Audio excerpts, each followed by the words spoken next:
आज क्या तकरीर किया उसने क्या दिखे, हम और Hindustan we have to deal. देखिए कितना इंसल्टिंग है। अमेरिका से पाकिस्तान को लगा है बड़ा झटका।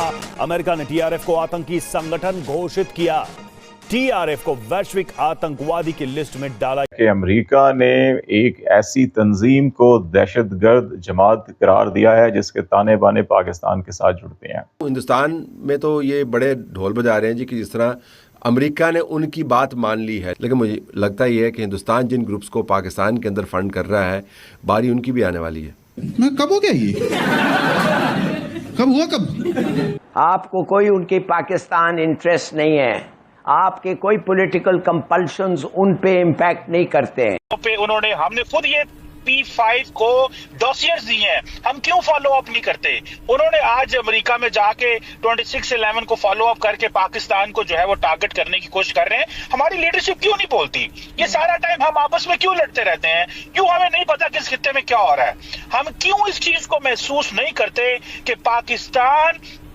पाकिस्तानी जब अंदर में लड़ते हैं, अंदर में लड़ रहे हैं, तो खित्ते के अंदर क्या तब्दीलियां हो गई हैं? हम समझ डबल एज होगी। आर्मी चीफ के लिए तो इसकी मिसाल ऐसी होगी कि ये तो चलती हाफिज सईद की तो कभी मसूद अजहर के ग्रुप की या किसी और ऐसा टेरर ग्रुप जो कि सारी दुनिया जिसको बैन कर चुकी है, सारी दुनिया जिसको टेरर ग्रुप कह चुकी है, लेकिन हमारे लोग हैं कि मानने को तैयार ही नहीं होते। अली साहब, ये जिस तरह के सैंक्शंस अभी सामने आए हैं, अगर सैंक्शंस को देखते हैं तो जो इंडिया में हो रहा है और जिस तरह का अमेरिका का दोगलापन है वो हमारे लिए, और जो इंडिया में जो कुछ हो रहा है वहां पर कुछ नहीं कहा जा रहा और यहाँ पर जो है वो खित्ते का आदम तबाही, ऐसे दहशतगर्दी के वाकयात को सपोर्ट किया जा रहा है। जिस ग्रुप ने उस वाकये की जिम्मेदारी कबूल की थी, टीआरएफ द रेजिस्टेंस फ्रंट, उसने पहले बयान जारी किया कि ये वाकया हमने किया और उसकी तफसीलात भी उन्होंने जारी की, और फिर बाद में उन्होंने कुछ दिन बाद उन्होंने उसकी तरदीद की और ये कहा कि हमारा जो डिजिटल जो डाटा है वो हैक किया गया है और ये हमने नहीं, हमारे बिहाफ के ऊपर या किसी और ने ये जारी किया और उसको तरदीद की गई थी। ये पैगाम दे रहे हैं कि जी दुनिया को अब समझना होगा कि 20 साल में तालिबान बदल चुके हैं, बल्कि अब बहुत बदल चुके हैं। अब वो जंगजू नहीं है, बल्कि अब वो अफगानिस्तान के हुक्मरान हैं। उन्होंने अपने लोगों को साथ लेकर चलना है, हुकूमत करनी है, और इसके लिए उन्हें आलमी बिरादरी की सपोर्ट की ज़रूरत है।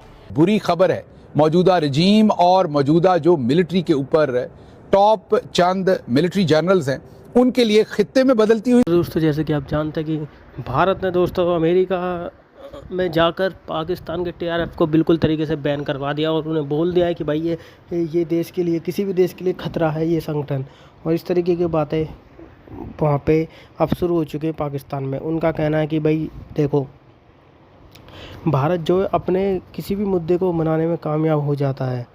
ये इनकी गवर्नमेंट क्या करनी है पाकिस्तान की, ये बोलना है भाई कमर चीमा साहब का। उनका कहना है कि भाई ये भारत अपनी बातें उठा देता है, पाकिस्तान के खिलाफ कोई भी मुद्दा हो वो उठा के रख देते हैं कि जी ऐसे ऐसे, लेकिन पाकिस्तान की क्यों नहीं उठा पाते? दोस्तों, इसका सबसे बड़ा कारण है वैल्यू ऑफ कंट्री, और कुछ नहीं है। क्योंकि पाकिस्तान को सुना नहीं जाता, वो इसलिए नहीं सुना जाता भाई तुम हो, जो वो बोल रहे हैं वो सच्चाई है, सबको पता है, इसलिए तुम्हारा मंत्री बोल के भी क्या करेगा, इसलिए वो नहीं बोलता। उसकी इसमें कोई गलती नहीं है, क्योंकि वो डिफेंड नहीं कर पाएगा, क्योंकि सबको मालूम है तुम्हारी कंट्री कैसी है। तो दोस्तों, आगे देखते हैं पाकिस्तान की मीडिया का वीडियो में और रिएक्शन क्या रहा है। फॉलो अप नहीं करते? उन्होंने आज अमेरिका में जाके 26/11 को फॉलो अप करके पाकिस्तान को जो है वो टारगेट करने की कोशिश कर रहे हैं। हमारी लीडरशिप क्यों नहीं बोलती? ये सारा टाइम हम आपस में क्यों लड़ते रहते हैं? क्यों हमें नहीं पता किस खित्ते में क्या हो रहा है? हम क्यों इस चीज को महसूस नहीं करते कि पाकिस्तानी जब अंदर में लड़ते हैं, अंदर में लड़ रहे हैं, तो खित्ते के अंदर क्या तब्दीलियां हो गई हैं? हम समझ डबल एज होगी। आर्मी चीफ के लिए तो इसकी मिसाल ऐसी होगी कि ये तो चलती है तुझे और ऊंचा उड़ाने के लिए, और के साथ या आर्मी चीफ के साथ जो है वो एक तरफ तो वो ख्वाहिश का इजहार करते हैं कि जी हम बात करनी चाहते हैं, हमारी बात करवाई जाए, और दूसरी तरफ जिस किस्म की वो मुहिम बिलो दी बेल्ट चलाते हैं, जिन लोगों का मेरी सियासत से तल्लुक ही नहीं है, जाना और फिर यानी इस किस्म की बेसलेस कहानियां बनाना है कि ना पाकिस्तान और अमेरिका के अलावा दुनिया में कोई मुल्क नहीं है, और अमेरिका फोन करेगा और एक हमारे लीडर को छुड़ा लेगा, और उसके अलावा हमें दुनिया में किसी चीज की जरूरत नहीं है। देखिए खित्ते के अंदर बदअमनी होने जा रही है, इंस्टेबिलिटी होने जा रही है। इस खित्ते के अंदर जो बदअमनी और इंस्टेबिलिटी है, इसको थोड़ा रीड करना पड़ेगा। बिल्कुल ऐसे चीजें नहीं चलेंगी जिस तरह चीजें चल रही हैं। मेरा ख्याल है इस पे लीडरशिप को एक्शन लेना चाहिए, बोलना चाहिए और दुनिया को सेंसिटाइज करना चाहिए कि किस तरह इस दहशतगर्दी को एक तरफ वो सपोर्ट कर रहे हैं अफगानिस्तान के जरिए, बलोचिस्तान में हम बोलते भी हैं लेकिन हम इसको हाईलाइट नहीं करते, इसके ऊपर कंसिस्टेंट नहीं है। मेरा ख्याल है इसके ऊपर बात करनी चाहिए। और कुरैशी साहब का कहना बिल्कुल ठीक है कि अगर आलमी बिरादरी ने सपोर्ट ना किया तो अफगानिस्तान में इंसानी अलमिया जन्म ले सकता है, जिसका खमियाजा पूरी दुनिया को भुगतना पड़ेगा और ख़ास तौर पर पाकिस्तान को, क्योंकि हम अफगानिस्तान के हमसाए हैं। अगर वहाँ हालात ख़राब हुए तो क्या होगा, इसके असरात पाकिस्तान पर आएंगे। इसलिए पाकिस्तान बड़ी अच्छी नीयत से, खुलूसे नीयत से कोशिश कर रहा है कि दुनिया तालिबान को सपोर्ट करे। नमस्कार दोस्तों, एंगेजमेंट का हमें क्या फ़ायदा हो सकता था। अब मानिए पाकिस्तान की एक तरफ हमें ये स्टेटमेंट भी सुनाई जाती है कि जी मैं ये चाहता हूँ कि हमारे ताल्लुकात इंडिया से ऐसे होंगे जैसे अमेरिका और कनाडा के हैं, तो भाई फिर उसके लिए कोई कोशिश क्यों नहीं की आपने? आपकी पॉलिसीज जो हैं वो डिफरेंट डायरेक्शन में क्यों जाती रही? तो मेरे ख्याल में वजह शायद ये है कि बहुत से लोगों के जहन में ये था कि ये नया मुल्क जो है ना, इसको मेनटेन करने के लिए, इसको बरकरार रखने के लिए इंडिया की हिंदू की नफरत जरूरी है, क्योंकि टू नेशन थेरी है। तो टू नेशन थेरी क्या कहती है कि Hindus and Muslims are different communities हैं, बल्कि कौमें हैं, तो ये इकट्ठी नहीं रह सकती।